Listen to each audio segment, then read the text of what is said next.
자, 안녕하세요. 플래시김입니다. 몇 주 전에 데스티니2의 새로운 DLC가 나왔었죠. 빛의 저편. 제가 데스티니 가디언즈를 작년 12월에 접었다가 올해 12월에 딱 복귀를 했으니까 1년 만에 복귀한 건데, 그 당시 제가 대가를 접었던 이유는 섀도우킵에 진절머리가 난 상태였기 때문이었습니다. 뭐 말이 필요합니까? 그러던 중 빛의 저편이라는 새로운 DLC가 나왔다는 사실을 알게 되었고, 여러 유튜버들이 말씀을 하셨었죠. 데스티니 가디언즈 드디어 빛을 본다. 데스티니 가디언즈 복귀각이 시계 떴다. 누가 대가를 똥게임이라 했던가 이제 더는 아니다 등등등. 그렇게 부푼 기대감을 안고 스팀에 들어갔는데 이게 뭐야? 평가가 왜 이런 거죠? 그렇게 너도 나도 다 긍정적으로 봤는데 도대체 왜 평가가 이리 복합적인 걸까? 구입을 망설이긴 했지만 이 리뷰를 작성하기 위해 몸소 구입해봤습니다. 그래, 내 대가리가 또 깨졌다. 오늘 리뷰할 게임은 데스티니 가디언즈 빛의 저편입니다.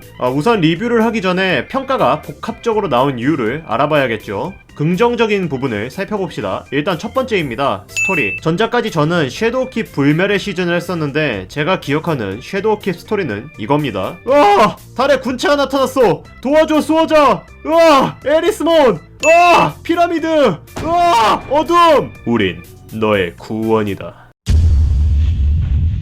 제 기억에 남는 섀도우킵 스토리가 이 모양인 걸로 보니까 별로 그렇게 대단한 스토리는 아닌 것 같네요. 반면에 이번 빛의 저편에서는 생각보다 직관적이고 깔끔한 스토리를 가지고 있습니다. 메인 스토리는 여행자의 보호 아래 번영의 시대를 맞이하던 몰락자, 즉 엘릭스니들이 갑자기 어둠의 습격을 받습니다. 그 과정에서 여행자는 몰락자들을 보호하지 않고 도망가게 되죠. 이에 몰락자들은 자신들을 지켜주지 않은 것에 대해 여행자에게 배신감을 느끼게 되고, 몰락자들의 수장격인 에라미스는 여행자와 여행자를 따르는 무리에게 복수하기 위해 어둠의 힘을 받아들입니다. 주인공인 수호자는 에라미스에 대항하기 위해 고군분투하는 내용을 주로 다루고 있게 됩니다. 메인 빌런도 수호자와 대적하는 명분이 충분하고요. 이 과정에서 수호자도 어둠의 힘을 받아들이는 동기가 충분합니다. 왜?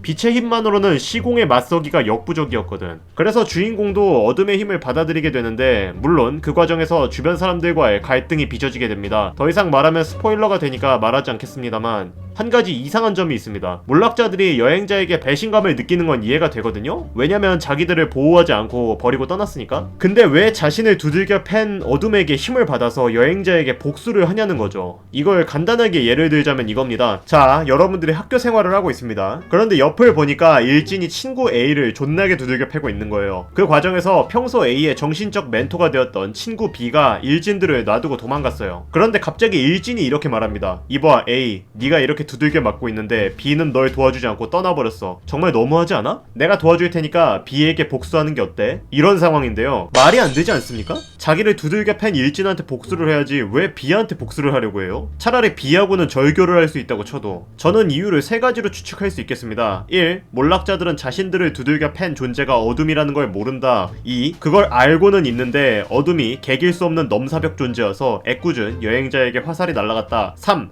그냥 몰락자들이 그런 이성적인 판단을 할 수 없을 정도로 분노에 휩싸였다. 그것도 아니면 그냥 제가 스토리를 제대로 파악 못했거나인데, 이거 누가 알면 댓글에 좀 적어주세요. 두 번째는 시공이죠. 어쨌든 명분도 생겼고 어둠의 힘을 사용하게 된다는 점이 굉장히 신박합니다. 빛이랑 다르게 이분화되는 틀이고요. 지금은 어둠의 시공밖에 없지만 나중에 어떤 틀이가 추가될지 기대됩니다. 본래 이런 능력과 마법을 사용하는 게임에서 3대의 원소 요소가 불, 얼음, 전기인데, 불, 전기는 있지만 얼음이 없는 게 되게 아쉬웠거든요. 뭔 이상한 보라더리 공허만 있고. 하지만 이번에 시공이 추가되면서 얼음이 추가되었기 때문에 마음에 듭니다. 그리고 대부분의 유저들도 이 점은 좋게 생각하고 있는 것 같아요. 여기까지가 제가 생각하는 장점이고, 다른 분들 의견을 보면 일단 유로파 배경이 예쁘게 잘 뽑혔다고 합니다. 글쎄요, 전 잘 모르겠는데. 전 원래 파스텔 톤의 청록색 배경을 좋아하거든요. 엘프, 사슴 이런 애들이 뛰어다닐 법한 숲, 정글 이런 배경이요. 여기는 뭐 황량한 얼음밖에 없으니까 맵이 단조롭다는 느낌이 많이 듭니다. 물론 쉐이더는 예쁘게 잘 바른 것 같네요. 광원 효과도 뛰어나고. 그리고 맵 돌려쓰기 한 것도 많고요. 또 하나, 딥스톤 레이드가 잘 뽑혔다고 합니다. 이것도 일단 패스하겠습니다. 제가 투력이 낮아서 레이드에 입장을 아직 못 해봤기 때문에. 하지만 사람들 이야기를 들어보면 마소에 버금가는 수준이라고 있다고 하니 대충 어느 정도일지 감은 잡히는군요. 그리고 튜토리얼을 개선해서 뉴비들이 좀 덜 난처해졌다고 합니다. 역시나 전 복귀 유저이기 때문에 별로 그렇게 와닿지는 않았어요. 여기까지만 보면 평가가 매우 긍정적 또는 압도적으로 긍정적이 되어야 하는데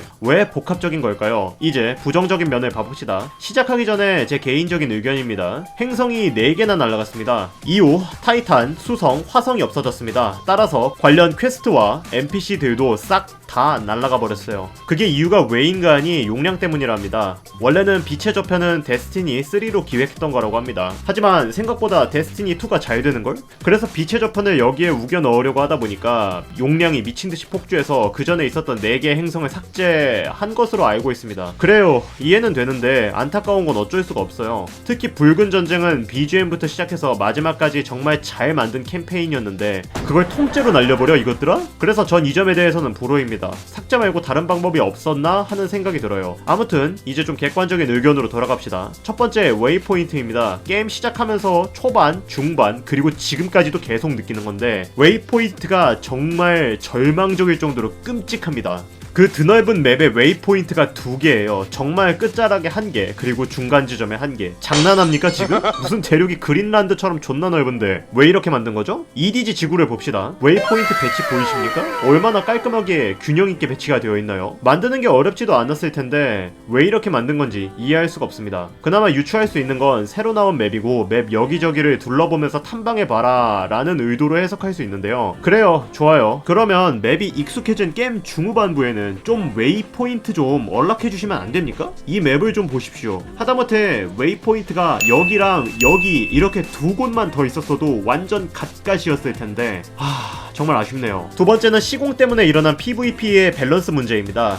시장 가면 시공 때문에 PVP가 개판이 났다 어쩐다 그러는데 글쎄요, 제가 보기에는 시공 때문에 판이 터지는 것 같지는 않던데 는 개뿔 존나게 터졌습니다. 무슨 스킬트리가 이럽니까? 얼음 수류탄으로 길 막으라고 근접 공격으로 애들을 얼리고 궁극기로 딜링과 홀딩을 할 수 있습니다. 대체 시공의 단점은 뭐죠? 시장도 이 모양 이 꼴인데 갬빗도 난리가 났습니다. 그놈의 한탄 때문에요. 정말 한탄스럽군요. 제가 접기 전까지만 해도 있었던 최고의 근접 트리는 원투거와 헌터 혹은 페레그린 플라잉니킹 타이탄 등등이 있었는데요. 한탄한테 비비지도 못합니다. 원시계수 나타나면 30초 만에 퇴근해요. 아주 요즘은 그래서 노치밋 메타도 유행한다고 합니다. 차라리 그냥 모두가 류승룡 김어치 하면 되니까. 세 번째, 무통기한. 무기 플러스 유통기한을 합쳐서 만든 단어인데 그 전에 있었던 대부분의 무기들이 유통기한 때문에 전부 휴지 조각이 되어버렸습니다. 복귀 유저인 저한테는 이게 제일 뼈아픈 상황인데 창고에 템이 많이 있는데도 불구하고 갈지를 못하겠어요. 이걸 먹기 위해 우리가 온 행성을 누비면서 벌였던 눈물의 똥꼬쇼가 머릿속에서 잊혀지질 않거든요. 사실 시즌이 출시된 지 한 달도 되지 않았기 때문에 발생하는 문제인 것 같고,